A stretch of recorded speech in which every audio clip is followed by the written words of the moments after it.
Somebody has said, well, he who laughs at himself will never cease to be amused.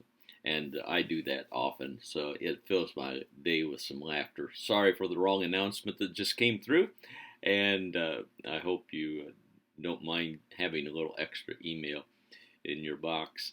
It's pretty easy when I'm teaching 3 classes and getting ready to teach another class, Ministry Leadership and Staff Relationships, and I'm working on all 4 of those classes uh, yesterday and today. So, hey, we're off to a great week. I am really looking forward to reading your papers that I have lined out here for assignment number 8. In some ways, skip the introductory part, or at least part of it. You'll see that the question 1 relates to weeks 1 and 2. 2 relates to week 5, and then I didn't put weeks in, but to describe where your church is in the growth cycle, describe the cultural features that enhance or hinder effective ministry, and then compare and contrast your pastor and congregational input. Don't let that totally dominate your paper, but it is an interesting and important factor. Number 6 is a very important question. I know that's a concern that I have.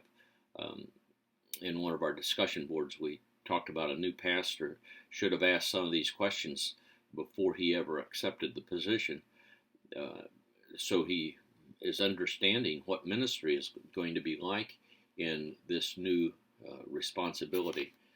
And then the question number 7 goes back to lesson 4, week 4, on Meyer's book, a very crucial issue, and the interview question about unwritten rules relates to this.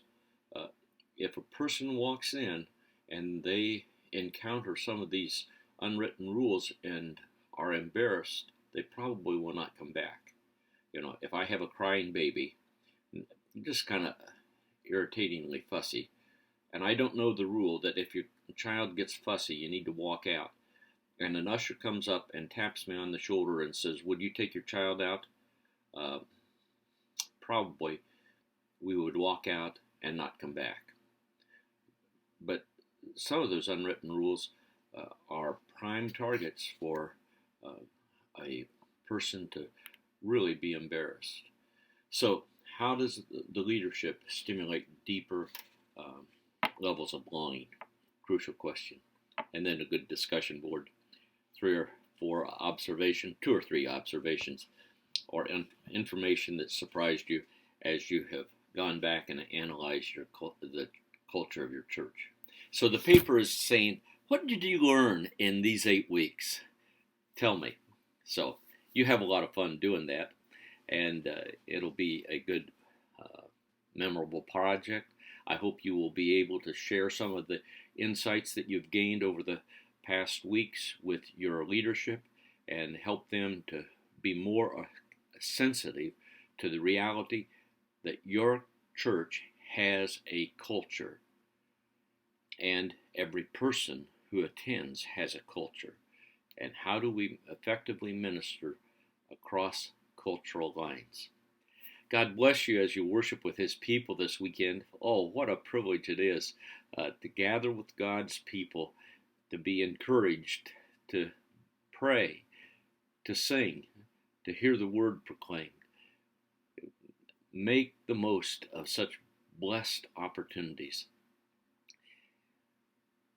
I appreciate the prayers that for those of you who have mentioned on Global Cafe for our grandson. He was dismissed from the hospital last evening and is home. We continue to have to evaluate how he does.